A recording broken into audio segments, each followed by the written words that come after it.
身居亚洲艺术品交易中心的香港苏富比。本季秋拍呢，又有饕餮大餐，其中最吸引眼球的是一件能够代表中国陶瓷工艺极致水准的，而且极其震撼的乾隆早期玉质洋彩夹层玲珑焦态转心瓶。关于这件瓶子的名称，坊间有不同的说法，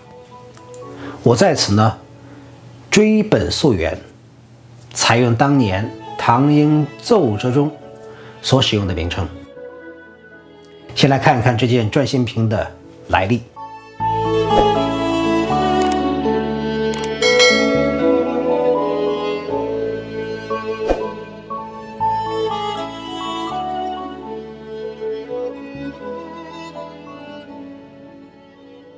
此瓶原属放山居旧藏。放山居位于英格兰西南部的威尔特郡，毗邻闻名遐迩的放山修道院，至今已经有超过150年的历史。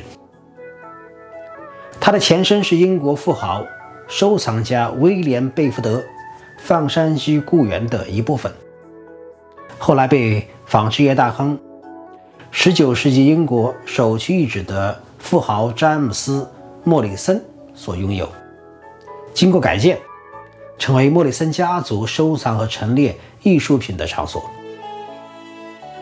等到詹姆斯·莫里森的次子阿尔弗雷德·莫里森继承父业之时，这位对艺术充满情怀、财力雄厚的富二代，再次大手笔购入了大量高品质的中国艺术品，其中包括购入了一批来自圆明园的中国瓷器。这张老照片上记录的就是当年放山居室内陈列的琳琅满目的藏品，高峰时近2000件，相当一部分来自中国，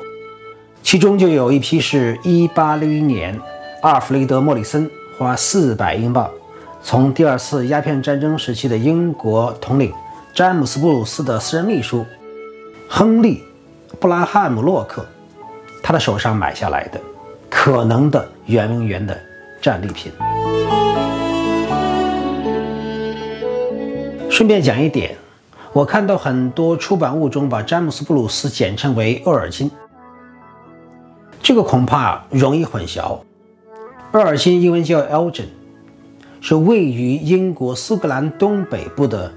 一座小城。17世纪中叶之前，当时的苏格兰呢还是一个独立的王国。1633年6月，苏格兰国王设立厄尔金贵族封号，并将其颁赏给当时名声显赫的布鲁斯家族。这个爵位是可以继承的，相当于中国古代的所谓世袭罔替。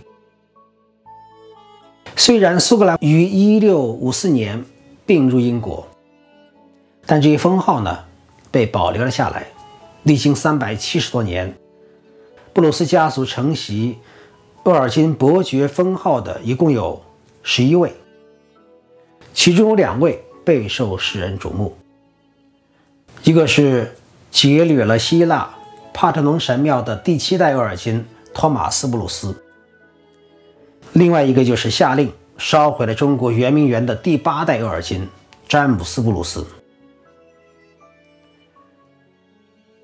放山居曾经珍藏的中国艺术品历经100年沧桑之后，分别在1965年、1971年、2004年先后委托伦敦的佳士得专场拍卖，多件被著名的华人收藏家戴福宝收入囊中。其中的一件清乾隆浅皇帝洋彩锦上添花万寿莲颜长镜葫芦瓶，在2010年10月7日香港苏富比秋拍戴润哉的专场被香港收藏家张永珍以2.5266亿港币购得。这一价格呢，刷新了当时中国瓷器和工艺品拍卖的世界纪录。另外一对放山居主人最喜欢的清雍正玉质掐丝珐琅双鹤香炉，也在同年的11月30日，在香港佳士得鹤鸣酒高放山区玉质珍品专场中，以1.2946亿港币被香港的富豪收藏家刘銮雄购得并收藏。曾几何时，放山区这块品牌不但让人感受到远方的诗意，而且成为天价成交屡试不爽的金字招牌。今年香港秋拍这件玉质洋彩夹层玲珑胶带篆心瓶，它最早出现于伦敦佳士得1971年10月18日，还曾经被注录在詹宁斯的《Later Chinese Porcelain》这本书当中，晚期中国瓷器这本书当中。买家正是今年年初在香港斯富比专场拍卖成绩骄人的吴权博士。时光荏苒，此瓶已在吴家传承逾半个世纪。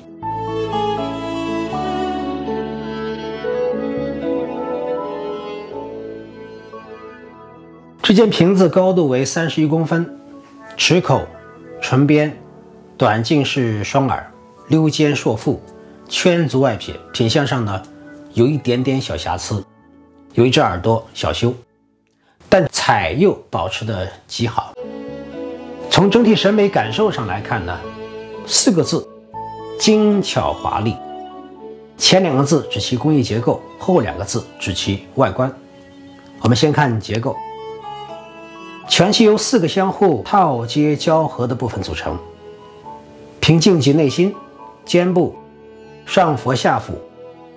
囊括了夹层、玲珑胶带3种技法于一体。天地交泰之意是通过上佛下腹的4朵相互上下交错勾连的如意云纹表达出来的，上下之间咬合紧凑，但保留一定的缝隙，交泰之势跃然而出。瓶的腹部和颈部呢套连于颈间，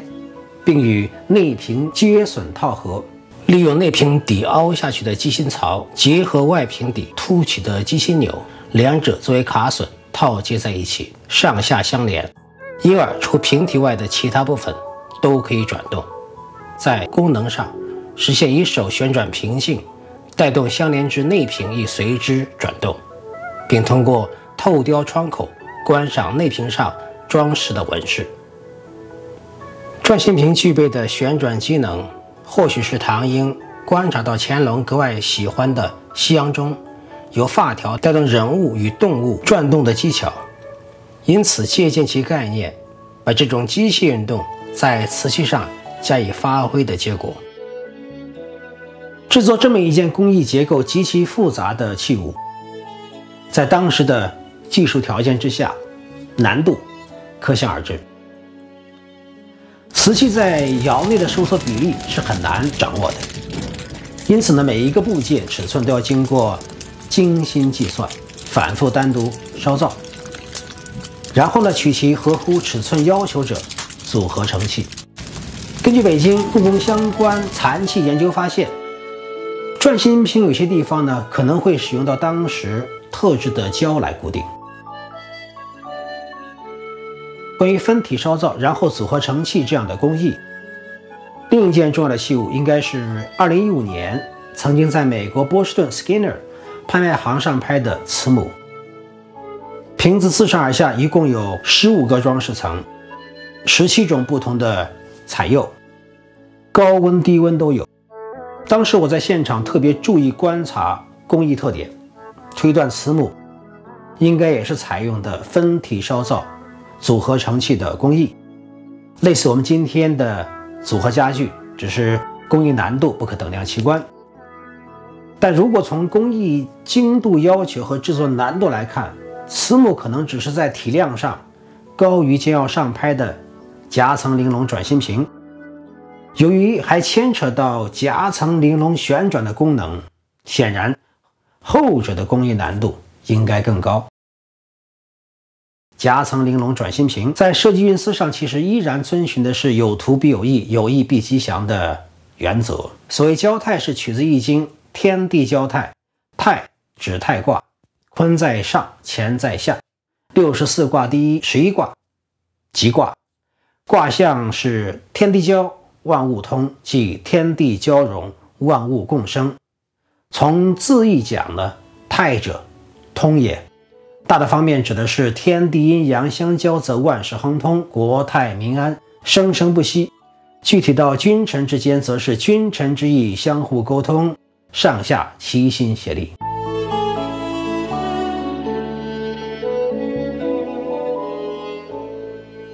在外观的整体装饰风格，采取的是乾隆特别钟爱的巴洛克式。巴洛克风格呢，是17世纪欧洲承接文艺复兴之后最流行的风格。它原本是带有贬义的，指的是文艺复兴之后艺术世界光怪陆离的乱象。但到了18世纪，新风尚呢逐渐被大众接受，原来的贬义逐渐消失，变成了绚丽豪华的同义词。此种风格呢，差不多同步传入中国。此时呢，正是清朝完全走出战乱，步入太平盛世的时期。特别是好大喜功、自诩为十全老人的乾隆皇帝，对此风格情有独钟，上有所好，下必生焉。如果仔细研读此屏上的纹饰，就会发现它完全是按照乾隆皇帝所好量身定做的。上符和下符通体诗紫红地，在压道手法锥替凤尾式卷草纹。压道呢又叫雕地，也叫锦上添花，在景德镇的艺人那里呢还被称为趴花。首先在胎上上一层色底，然后用一种状如绣花针的工具刻画出细密的阴纹纹饰。锦地工艺有两种，一种为描画式，出现于乾隆之前，再有就是现在的这种替花式。常见的有凤尾形卷草纹、万字锦纹、六角龟甲纹等等。我们现在讲的这件是最流行的凤尾式卷草纹，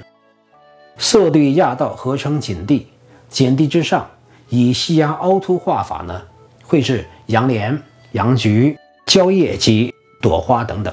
高描工整，色彩过渡均匀自然。整个器物呢，装饰呢虽然显得密不透风，但是呢，它以透雕的手法在各式花卉之间装饰汉文化元素的八卦纹一样，在繁密之中保留通透，并且引导我们的视线深入屏内纹饰，视觉放松，顿觉舒畅。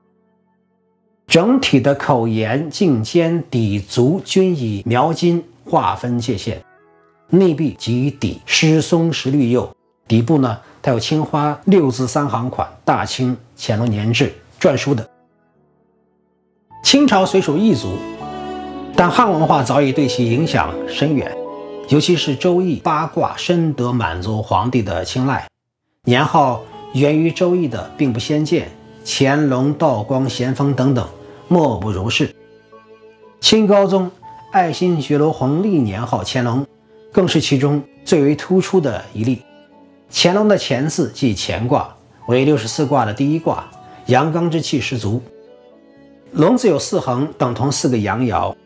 乾隆有时也用4横代表他的谦字，表示自己比一般的君王多一阳。从这一点上看呢，乾隆喜欢卖弄风雅的特点呢，表露无遗。乾隆自己呢还有一方玺印，就是龙纹拱卫下的3阳爻，取其谐音乾隆。总体来看，夹层玲珑交泰篆心的出世，完完全全为取悦君心、歌功颂德之作。能够做出如此精巧奇妙、巧夺天工、惊世骇俗的洋彩器物，一般人绝对无法胜任。唯有对圣上怀有赤胆忠心、谙熟瑶物、精于巧思的人，才可能有能力和毅力绞尽心力来博取皇上的欢心。此人非唐英莫属，这在清宫档案中记录得清清楚楚。乾隆继位伊始，唐英并非如雍正时期那样身著御窑，专事窑物，而是奉旨以淮安官使兼领陶务。每年呢，他只能春秋2次亲往御窑厂督察指导，不能亲力亲为，时刻监督等原因呢，就使得御窑厂的质量难免下降，不能生产出让皇帝称心如意的御瓷。因此，从乾隆3年开始，皇帝的不满直面而来。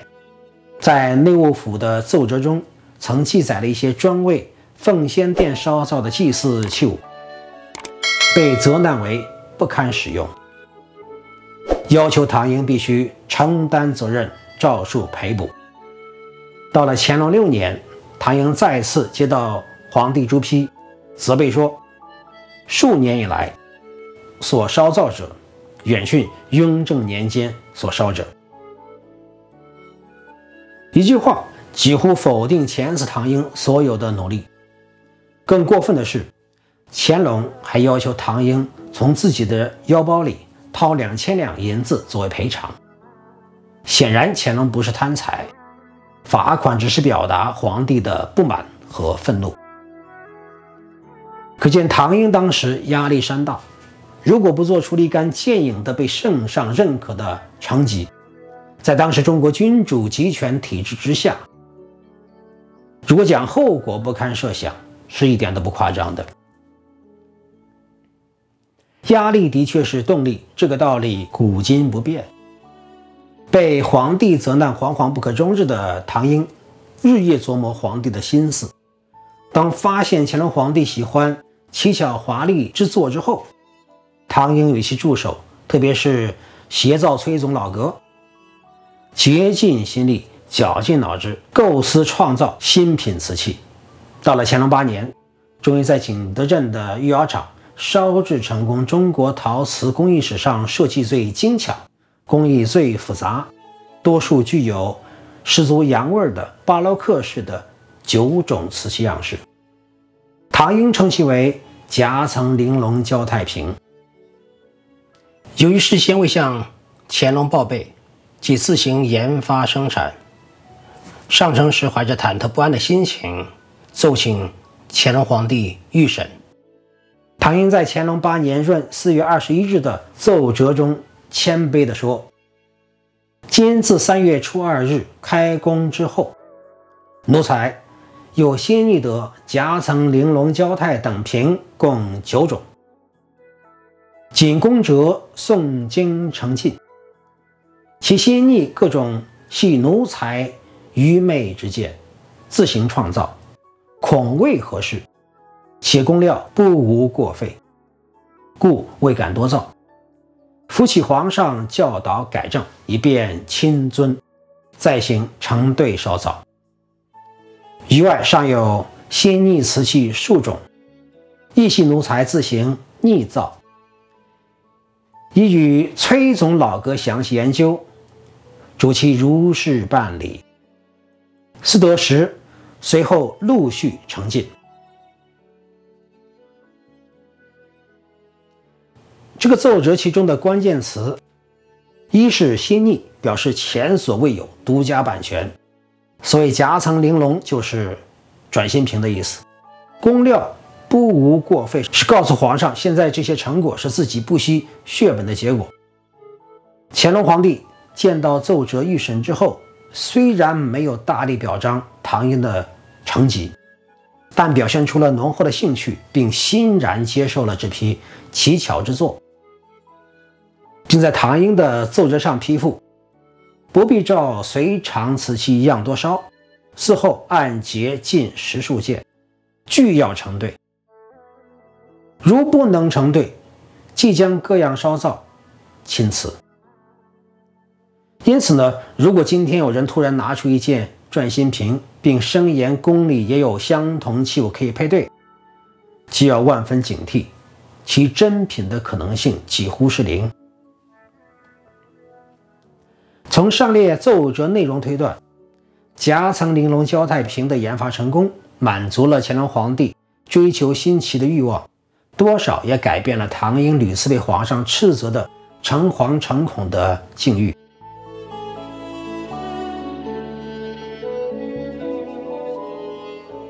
我们现在呢很难考证出此次苏富比香港上拍的这件玉质洋彩焦态转心瓶是否就是乾隆8年闰4月呈报的9种新款式中的75之一。但是如果打开脑洞，让思绪飞扬，我们可以做一个简单的推理。根据清宫档案中的记载，洋彩瓷器烧制量非常少，由乾隆皇帝亲自指导定名、配座、装匣、评列等等，大部分珍藏在乾清宫的端宁殿和养心殿。另外呢，也有一部分陈设于圆明园。文献还记载呢，在乾隆的26年、28年、29年、30年、32年、35年、41年、52年和53年，还有54年，乾隆呢曾降旨将玲珑、转心、焦态等瓷器送至圆明园陈列。说不定呢，这些陈设的瓷器当中就有这件转心瓶。那么1860年第2次鸦片战争，英国统领詹姆斯·布鲁斯下令火烧圆明园，在大量被劫掠的圆明园陈列物品当中，会不会就有这件唐英的夹层玲珑焦态瓶？如果这个推测成立，显然这件器物就有可能成为詹姆斯·布鲁斯的战利品，而他的私人秘书亨利·布拉汉姆洛克在1861年以400英镑出售给放山居主人阿尔弗雷德·莫里森的那批圆明园器物当中，很有可能就有这件乾隆玉质洋彩夹层玲珑焦态转心瓶。